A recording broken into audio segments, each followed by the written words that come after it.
I died 8 years ago. It wasn't particularly tragic or unusual, just a car accident. I don't blame the man who hit me. He was speeding because his wife was in labor and there was black ice on the road. He lost control of the car and I lost my life. It's not his fault. I know that. I'm not cruel. I am not vengeful. If anything, I'm the opposite. You see, I don't have any family left and I had lost my few friends around that time. When it was time for my funeral, the only people who came was my boss and the family who killed me. The wife held her newborn daughter close to her chest. I hated my boss, and the cemetery was awfully lonely, so I followed the family home. Lily may as well have been my own flesh and blood. She was sweet and bright and oh so very small. She had trouble sleeping if someone wasn't rocking her crib and her parents were so tired. After they put her to bed, it was easy for me to rock her crib for her. I didn't get tired. I could help her. As the years passed, Jack and Lori realized that they weren't alone in the house.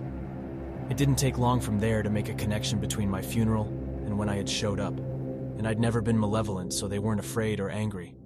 They started to burn candles on the anniversary of my death day. They left an empty chair for meals and holidays. I really felt like a member of the family.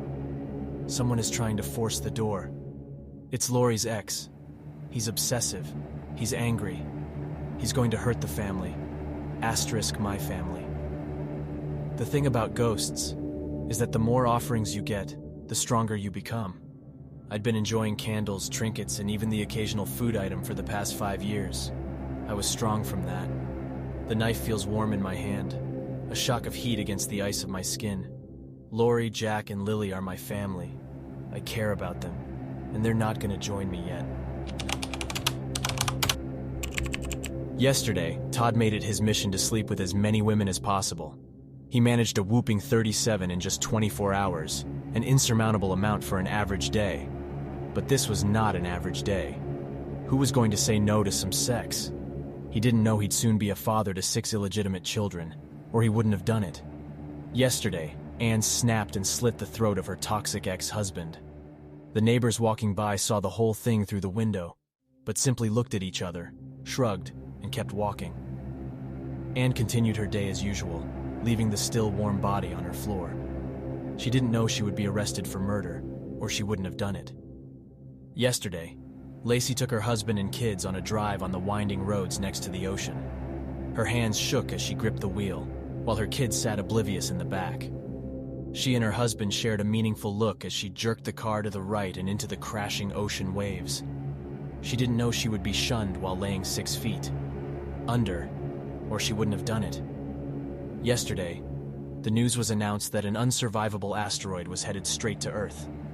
Yesterday, the world erupted into unprecedented chaos as everyone had to decide what to do with their last 24 hours. But today, utter and complete pandemonium occurred, because the asteroid missed.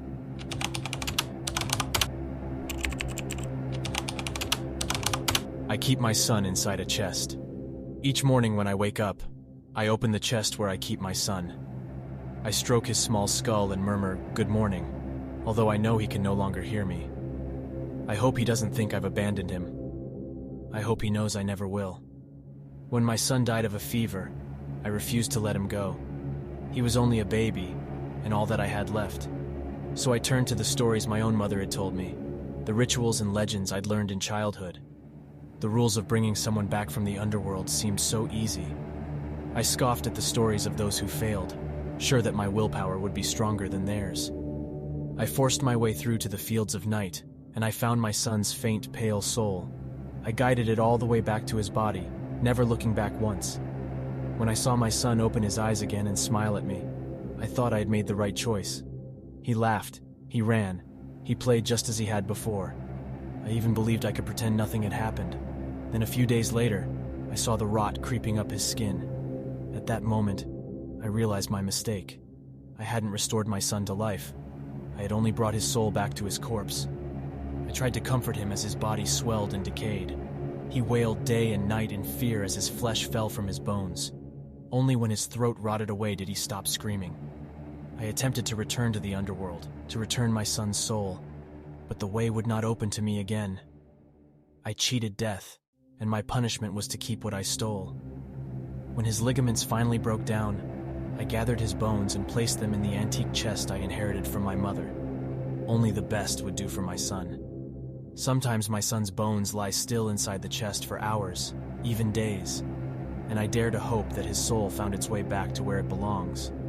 But sooner or later, his bones always begin to rattle again, and I know he's still alive. Once, all I wanted was to have my son here with me, but now I would give anything for him to die.